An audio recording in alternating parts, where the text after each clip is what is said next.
Very good afternoon, all of you. Hope you all are doing good. May God bless you all. Welcome to Commerce second year class. Yesterday, we have started theory part of Commerce paper 2, where we have covered 3 LAQs. So today we'll be continuing with the same LAQs. Okay. So moving forward,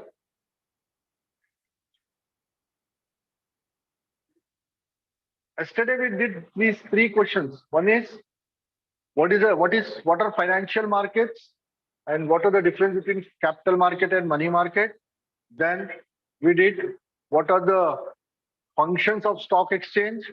Then we did what are the principles of insurance. All these 3 are very, very important. And the last one in that segment is the principles of management. Explain the principles of management. Sure, short question. There are 14 principles. If you learn all those 14, definitely you are going to get this in your IP supplementary exam, right? So let us move forward and take this question. What is it? Explain the principles of management. These principles are given by Henry Fayol. Okay, economist Henry Fayol. He is also known as father of management.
Okay, sorry for the inconvenience. There was some technical error.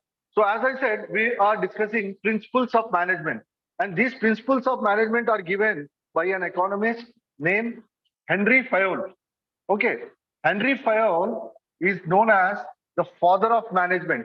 Is known as the father of management. Okay, he said if these principles are followed religiously, strictly in any organization, that organization will prosper and everything will run in a very organized manner. So we are going to learn what are those 14 principles, right? Now see, the first principle of management given by Henry Fayol is, it is division of labor. He said, he said, in any organization, work should be properly divided between the workers. Work should be properly divided between the employees. If one person wants to do all the work, he will not be able to give the best.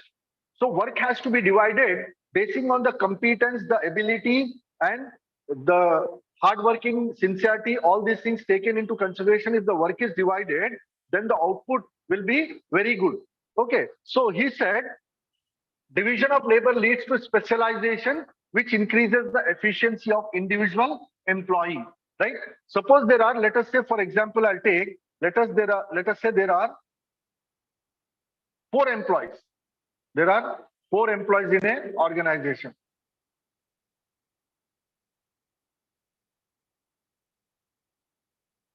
Let us say A, B, C are the employees. A, B, C, and D are the 4 employees in an organization. So what it should be done? All these 4 employees should be given work, okay, basing on their competence.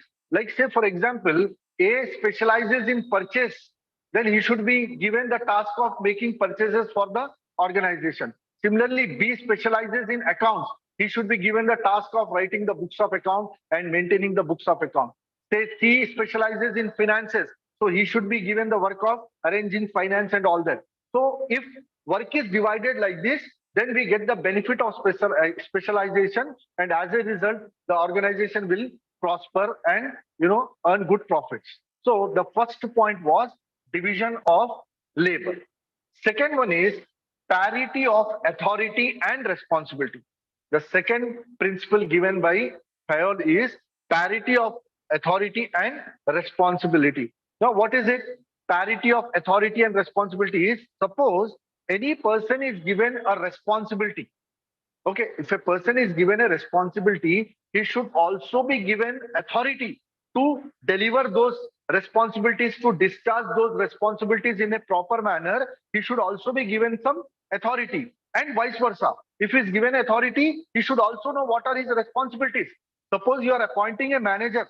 Okay, so you have given him the authority, but he should also know what all the responsibilities expected from him, isn't it? So what is said, you see, authority refers to the right of a superior to give order to the subordinate, take decisions on specified matters, use resource of the organization, and guide and regulate the behavior of subordinates. Responsibility, on the other hand, means what? The first part was authority. The first part was authority.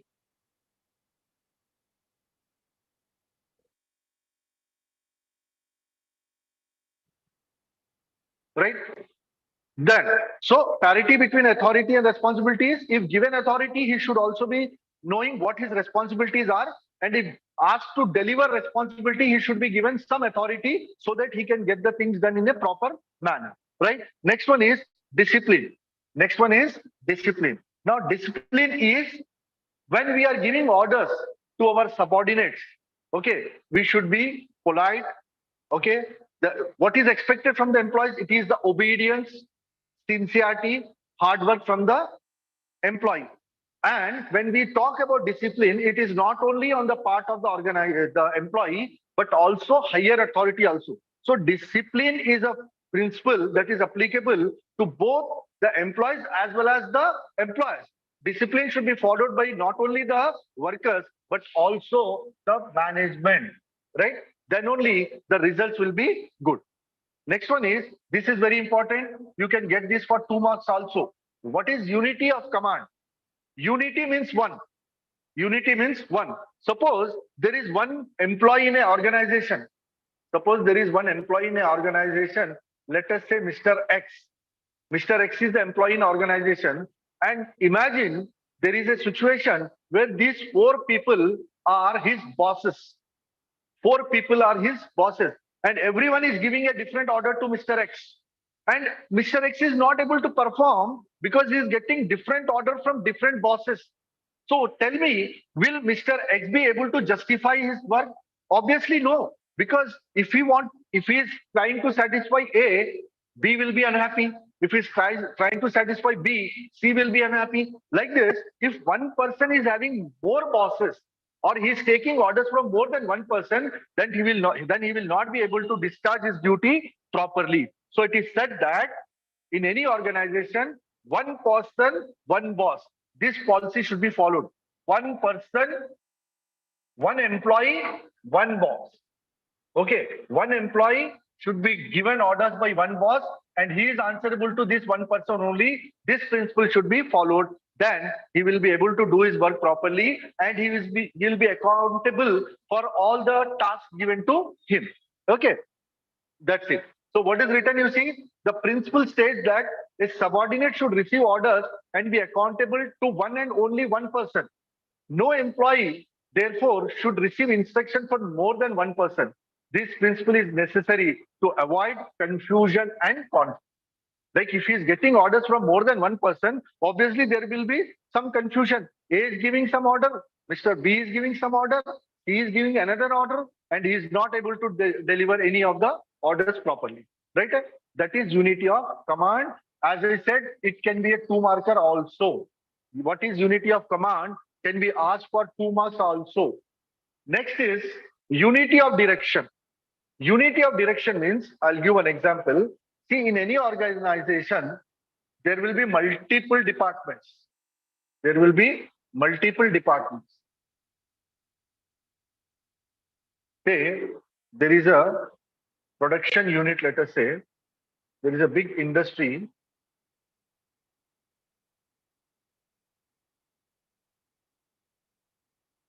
And it is having different departments.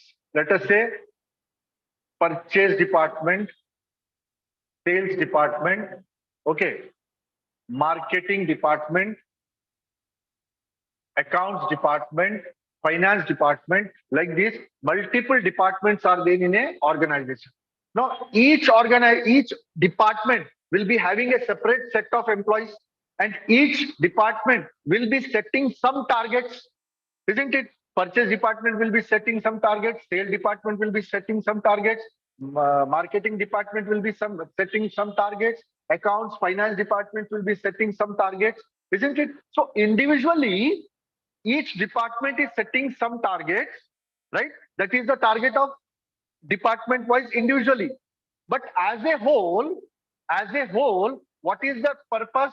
As a whole, their intention is that the organization should go on a right track and the organization should achieve the desired results, desired goal, or desired turnover, let us say, desired turnover. So individually, the department may have different targets, but collectively, they all are working towards a common goal, that is the prosperity of the organization. So unity of direction means all the departments individually they may be different, but collectively they are working they are progressing towards a common goal, that is a single direction. That is said to be unity of direction.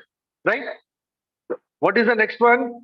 Next one is subordination of individual interest to general interest. Subordination of individual interest to general interest. See, in any organization, no one is above the organization, it is said. Whoever employee is there, manager is there, director is there, whoever is there, in any organization, no one is above the organization. All the work, all the people, all the employees or the directors, they are all working in the interest of the organization. So whenever it comes, like I'll give an example. Suppose the office timing is, let us say, 9 to 5. The office timing is 9 to 5. This is the timing designed for the entire organization. But there is one department, let us say purchase department, it is saying that, no, timing like 10 to 6 would be convenient for us. And let us say sales department is saying, no, timing like 12 to 10 will be convenient for us. Now, these are the individual interests. These are the individual interests. And this one is the general interest. The decision or the interest of the organization should always be kept above the interest of the individual departments, right? So it is said that subordination of individual to general interest. Okay, always general interest is in the interest of organization. Individual interest is either interest of the departments or interest of an individual. So that should be secondary. Primarily, what is important? It is the interest of organization. What is good for organization, that should be followed, keeping aside the personal interest of the employees or personal interest of the departments. Right? The interest of one employee or group of employees should not prevail over that of the company or broader organization, because organization first. Okay, what comes first? It is always the organization that should be given the priority, and whatever is good in the interest of organization, that should be followed. Okay. Next is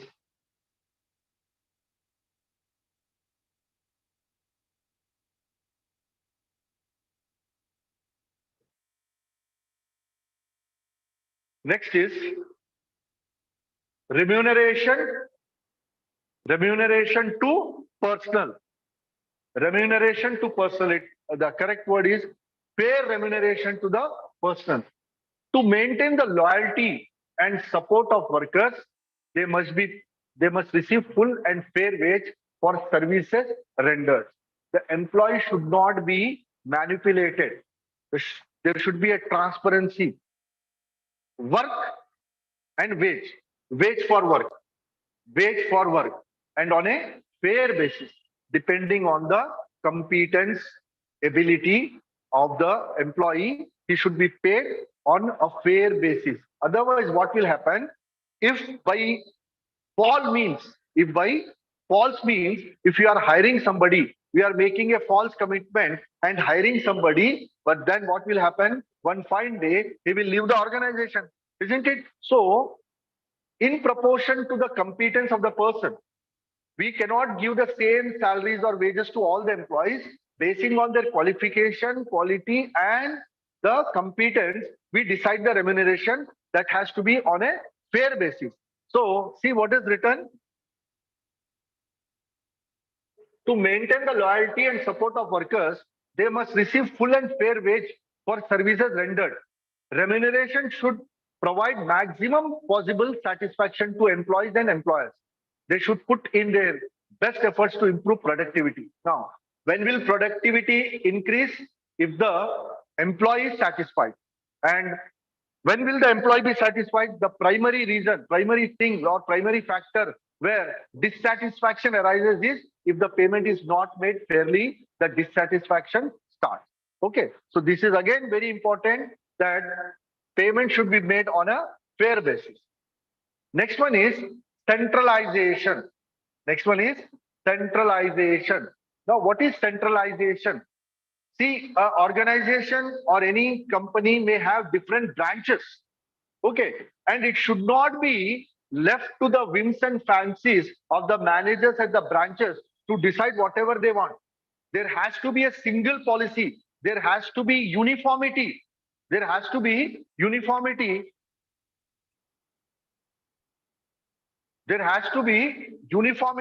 Then only, see what happens is if you are having different branches and if you are appointing managers at different branches, if each manager wants to run the branch on his own rules and regulations, there cannot be any uniformity. If you want to bring uniformity, all the policies should be designed centrally. All the policies should be designed centrally. That is why it is said that, see what is written here, it refers to the extent to which authority is concentrated or dispersed. The appropriate degree of centralization will vary with different concerns. It is a problem of finding the measure that will give the best overall yield. Under centralization, managers or executive play an important role.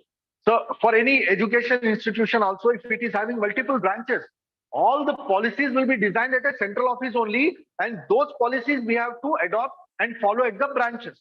Okay, that is it. Otherwise, the branches will do according to their rules and regulations, according to their whims and fancies, and finally, the organization will crash, and the organization will crash down. Right, that's it. Then, scalar chain. Now, what is scalar chain? Again, this is also very important. Scalar chain is any business organization or any establishment, there will be a hierarchy. There will be a level, lower level, middle level, and top level management. Suppose there is an employee here.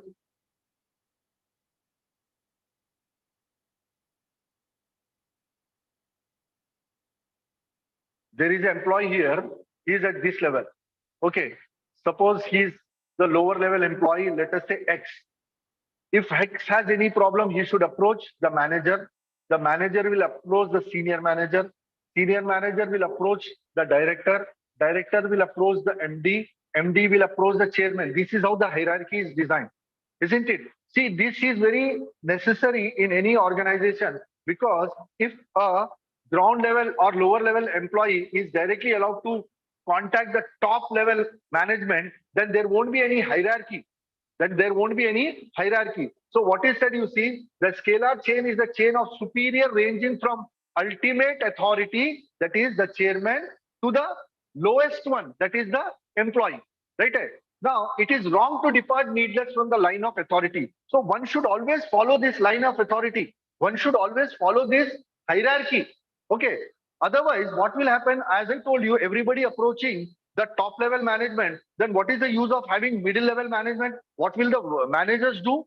So it should not happen like that. Always the lower level should approach manager level, that is middle level, and they in turn should go to the top management, that is said to be scalar chain, right? Then there is order. Now, what is order? I'll put it in a very simple line: right person in the right place. That is said to be order. Order here does not mean command. Order here does not mean command. It means right person in the right place. Suppose there is a person who has an MBA degree in sales. I'm giving one example of order. If a person holding MBA degree in sales is there, and he is asked to take care of purchases, or he is asked to take care of the finance department, tell me how will his deliveries will be? Will his deliveries be the best? Then the answer is no, because he excels in sales, and you are asking him to look after finance department or accounts department. So obviously the outcome will not be as you expect, isn't it? Similarly, if somebody is doing, there is a chartered accountant, let us say, he excels in accounting, and you are asking him to look after sales and marketing department. So obviously his deliveries will not be the optimum. Okay, so that is order. Or I'll give one more example.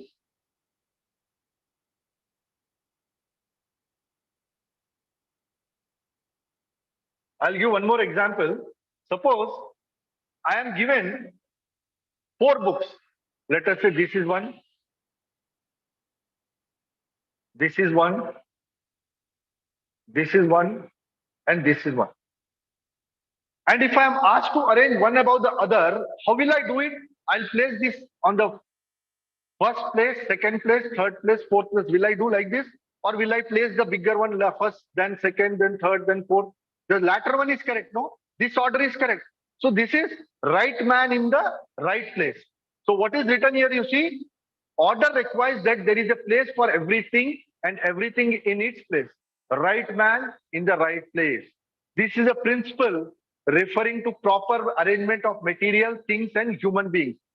It is referring to proper arrangement of materials and human beings, as I gave the example.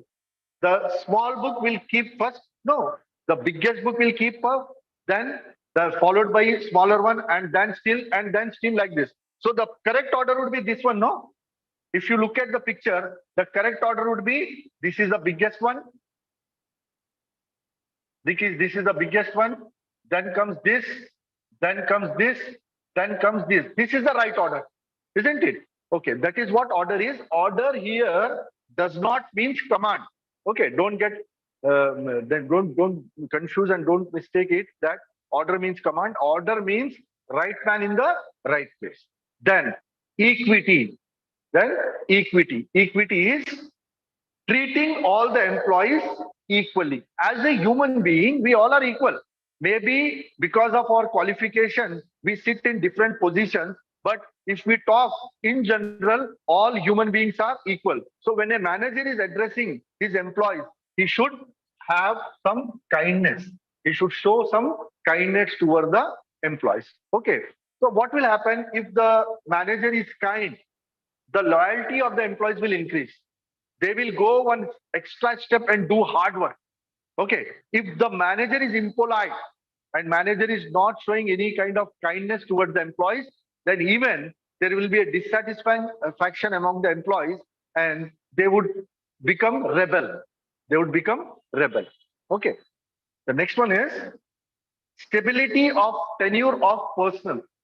See, in any organization, the biggest asset is its employees. If you talk about a college, If you talk about any education institution, who are the biggest assets there? It is the faculties, it is the teachers there, isn't it? So every organization should try to retain the employees. Imagine there is an organization where employees are very frequently leaving. They are leaving the job, they are looking for some other opportunities, and frequently they are leaving the organization. Then it is a bad remark. If a person is leaving an organization very frequently, people are leaving any organization, it means there is some flaw in the organization. It means that there is something wrong with the organization, that people do not want to work with that organization, and that would lead to the crumbling of that organization, that such organizations will not continue to exist, or they will not flourish, let us say. So in any organization, the attrition rate should be low. Attrition means turnout of the employees. More people are leaving. Okay, so even it affects the image of the organization. Imagine there is a college where lecturers are changing every 2 months. So what will be the image of that college in the market, you tell me? Obviously, people would not want their children to join such college where faculties are moving away. Why are they moving away? Definitely there is something wrong with the education institution. This is the remark, this is the impression what the parents will get. No. So the same with any other organization also. Employees should be satisfied and they should be retained without letting them go very frequently. That is stability. Okay. Then the next one is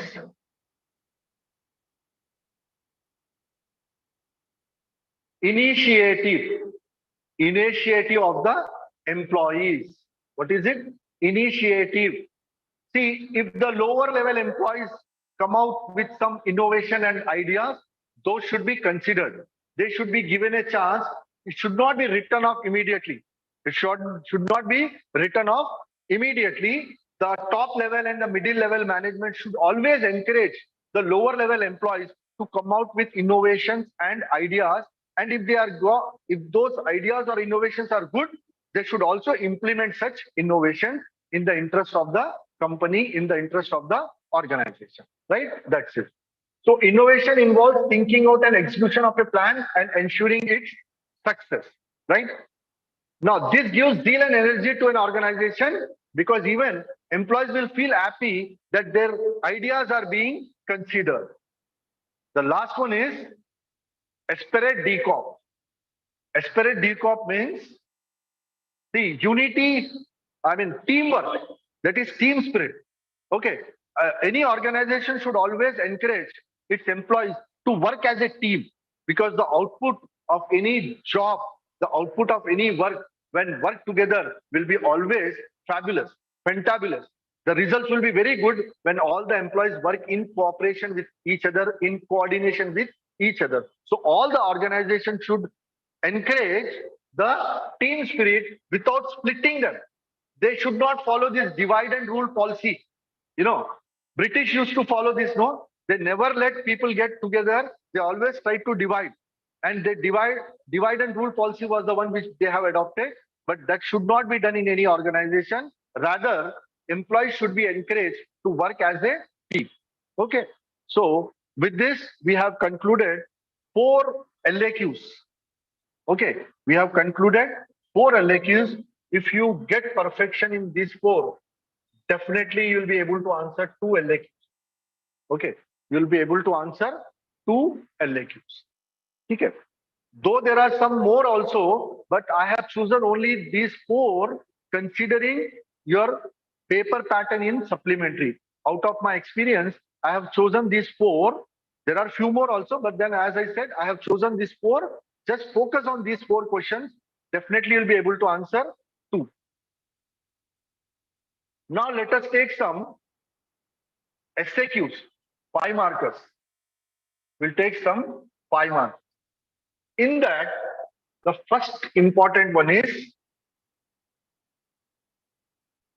yesterday we have studied differences between capital market and money market. Remember, capital market and money market we have studied yesterday. A very close topic with that there is one more topic. Okay.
Okay. So as I said, we are done with LAQs. Now let us take SAQs, short answer questions, each one carrying 5 marks. The first one in that category is differences between primary market and secondary market. Very, very important. Very, very important. Now, what is a primary market and what is a secondary market? Let us see this. Yesterday we have studied capital market, no? Capital market. Capital market provides finance to for long-term financial requirements. We approach a capital market, right? Then capital market can be classified into a primary market and secondary market. Primary market and secondary market. Now let us see only 6 points and you can easily bag 5 marks, right? Understood? Capital market components are primary market and secondary market. Now, what is a primary market? Primary market deals with issue of new shares. Suppose there is a company, let us say there is a company by name X Limited. There is a company by name X Limited. Okay. And as I told you yesterday, if the company needs finance, what it will do? It will issue shares. So if new shares are issued, those are issued in which market? Those are issued in a primary market. So primary market deals with issue of new shares. Once the shares are issued to the public, either directly or through intermediary, once the shares are issued to the public, then now say X Limited company has issued share to, let us say, A, B, C. Right? Later, so see, here X Limited issued to A, B, C. Where will this happen? This will happen in a primary market. Where primary market may directly the company will sell the shares to the shareholders. Right? Now, after some time, like A needs some money, A is in need of some money, and A wants to sell shares to, let us say, Z. This transaction will happen in a secondary market. Primary market where new shares are issued by company to the shareholder. Secondary market, where shareholders subsequently want to sell it to somebody else. The second transaction will happen in a secondary market. Simple. Primary market, issue of new shares. Secondary market, issue or exchange of existing securities. So secondary market deals with marketing of existing securities or existing shares, right? Again, Z want to sell it to some Mr. Alpha. Which market? Secondary market. Alpha want to send it to some beta. Which market? Secondary market. So primary market only once. Company issuing the shares to public. That is primary market. And subsequently, shareholder selling into some other shareholder. This happens in secondary market. Okay. Next, primary market is concerned with buying of securities, isn't it? It is concerned with buying of securities. Here, X, like this is the example I gave, no? X company limited issuing shares to public. It is one transaction only.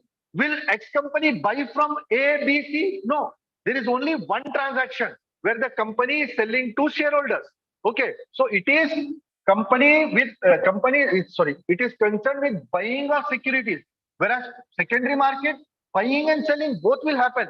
Here I told you, no, A sold to Z, Z sold to Alpha. So one is selling, the other is buying. One is selling, the other is buying. So in secondary market, we find both the buyer and the sellers. But in case of primary market, company only sells or the people will only buy. They cannot sell it to company. So primary market, it is concerned with buying of securities, and secondary market is concerned with buying as well as selling of securities. Next, for a primary market, you don't need any location. Primary market needs no specific location, but a secondary market needs the location. And yesterday we have studied that location is called as stock market. What do we call it? We call it as stock exchange or stock market. Primary market does not need any location, but a secondary market needs location. Okay, then primary market allows the company to sell securities directly to the investors or indirectly with the help of intermediaries. Okay, in case of primary market, I told you what is primary market? Company selling shares or debentures or other securities to general public directly, or it can sell through a broker also. We call them as, stock brokers. We call them as jobbers like this. So the company can sell either directly to the public or it can sell it through the brokers, stock brokers. Whereas here, it allows exchange of securities between security owners. Like I told you, no, A is the owner, Z wants to buy. Z is the owner, Alpha wants to buy. So in case of secondary market, it is between two owners. And here it is between company and public, or company and public through a broker, through an intermediary. Then the next one is, it allows the company's management to determine the value of securities. Now, very important point, I'll explain with example.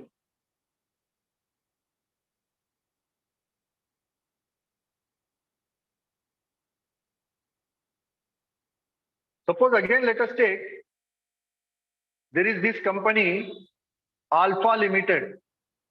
Okay, there is a company by name Alpha Limited. It wants to issue shares. It wants to issue shares. What will be the value of share? That is decided by the company. Whether it's the value, face value will be 100, and this 10 rupees share will be issued at 10 rupees, or 10 rupees share will be issued at 12 rupees. This decision is taken by the company. So who will decide the value of the securities? It is the company's management. But in case of secondary market, if you remember, I told you secondary market is a place where already issued securities, existing securities are purchased and sold. So here the price is determined by demand and supply factor. Demand and supply factor. In secondary market, the value of securities are determined by the demand and supply factors, whereas in case of primary market, the value is decided by the management of the company. Okay. And the last point is, Primary market is also called as new issue market. Primary market is also called as new issue market, whereas secondary market is also called as, I told you, no, stock exchange, or we call it as stock market. Okay, so 6 points, very simple. Let us go through once again. Primary market and secondary market. Primary market deals with issue of new shares. Secondary market deals with already existing securities. Primary market is concerned only with buying of securities, whereas secondary market is concerned with buying as well as selling. Primary market does not need any specific location, whereas secondary market needs a location. In primary market, the company directly sells the securities to the public or through intermediaries, whereas in secondary market, buying and selling is done by the security owners. Then a primary market, in case of primary market, the value of security is decided by the management, whereas in secondary market, the price is determined by demand and supply factors. Then primary market is also called as new issue market. Secondary market is also known as stock exchange. Okay. Hope this answer you understood. A very simple answer, only 5 to 6 points. Okay. Then we'll take one more question which is very related to this. That is,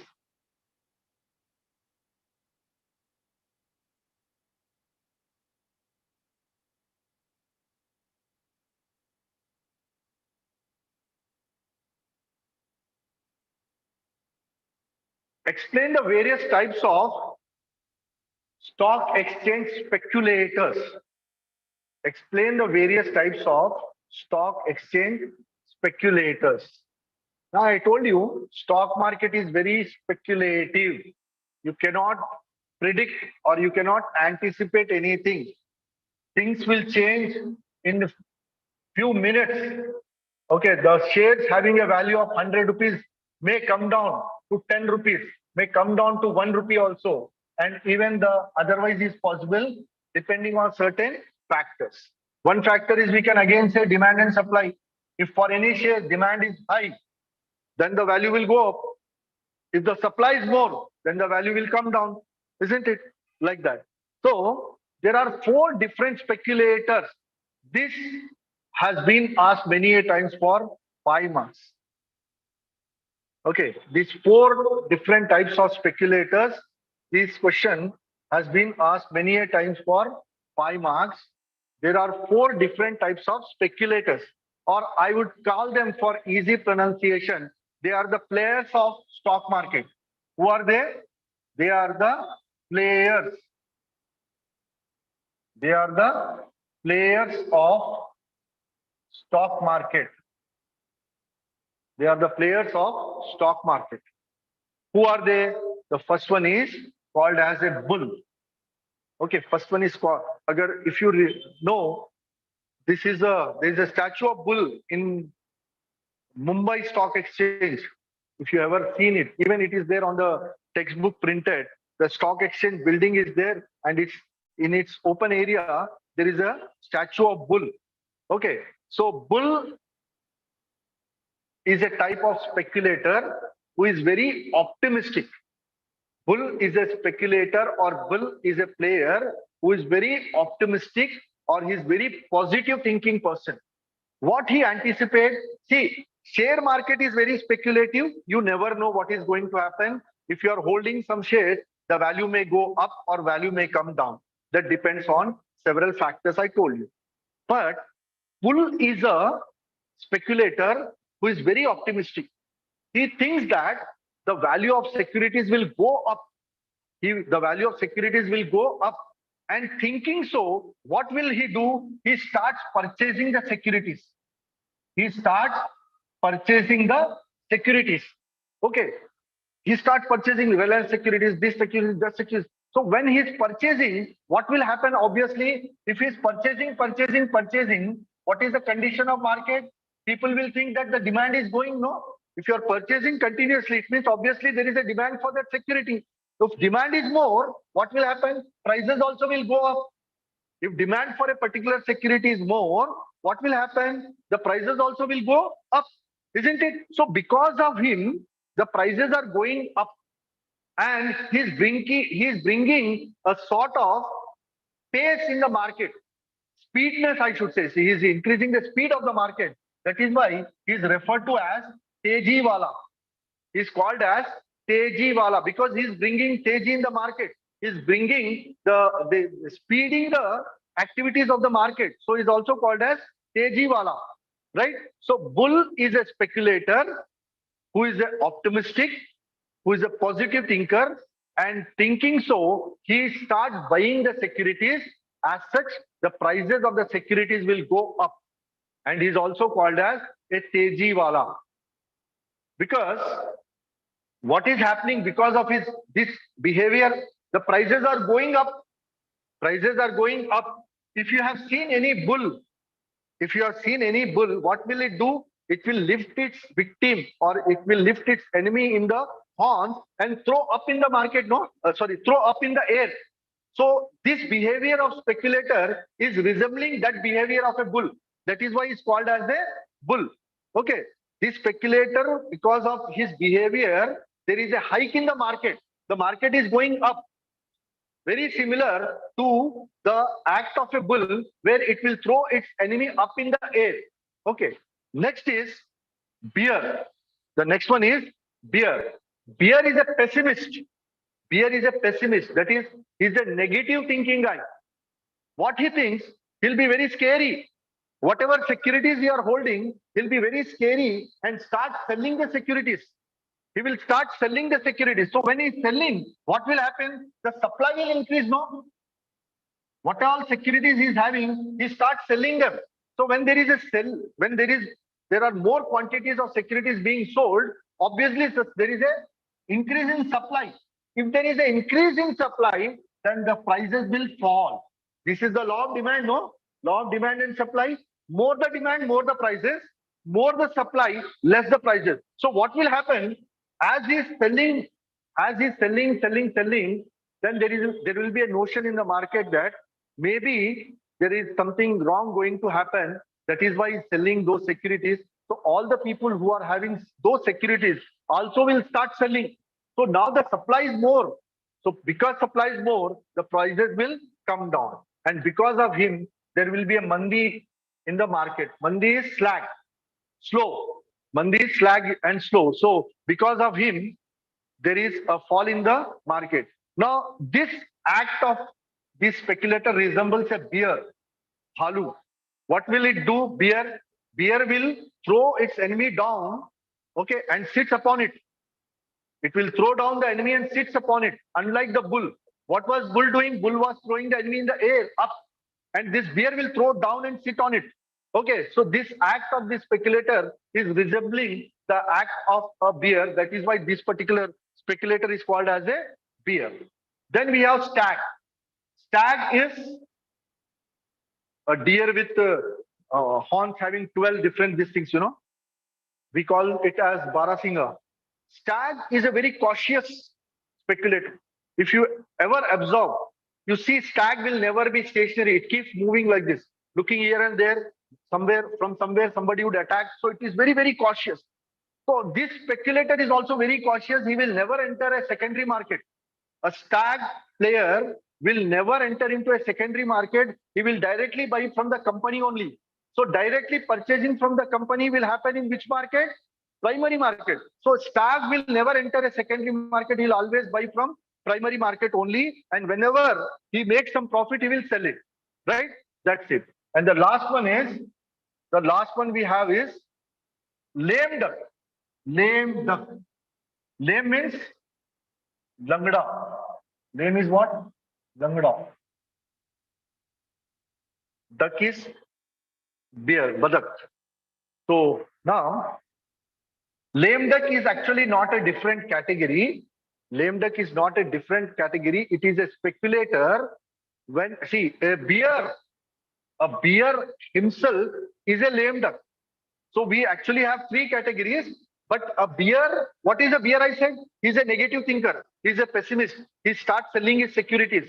So in doing so, if some people ask for a security which he is not holding, इसके पास नहीं है, वो securities भी अगर इसको मांगे तो इन्हों कमिट कर देता कि ठीक है मैं आपको अरेंज करके दूंगा, 2 दिन में आपको वो सिक्योरिटीज दे दूंगा, लाइक रिलायंस इंडस्ट्रीज के शेयर्स है या टाटा इंडस्ट्रीज के डिबेंचर्स है या किसी और कंपनी के बॉन्ड्स है। तो if he is not holding also, what he will do, he will give a commitment to the party, he will give a commitment to the investor that I will arrange and give in 2 days. And within 2 days, if he is not able to arrange that securities asked by the investor, then he will have to be, unrest. He'll get unrest. Okay, and he'll be starting behaving like a lame duck. He'll be behaving like a lame duck, not able to stand properly. So a lame duck is not a separate category. A lame duck is a bear in a certain situation. And what is that situation? Where he makes a commitment but fails to honor the commitment. In that situation, a bear will become a lame duck. So what is written here, you see, a bear is said to be a lame duck when he is not able to fulfill his commitment and when his expectation does not become true. Bear agrees to sell some securities on a specified date, but unable to due to non-availability of such securities in the market. In this situation, bear suffers like a lame duck. जैसे लंगड़ा बतख चलने के लिए परेशानी उठाता, वैसे ये बियर भी परेशान हो जाता ये सिचुएशन में जहां पे he is not able to arrange the securities committed to the investors. Okay, so we have covered one LAQ and 2 SAQs today. We'll continue tomorrow. I am concluding the session here. Take care. Goodbye.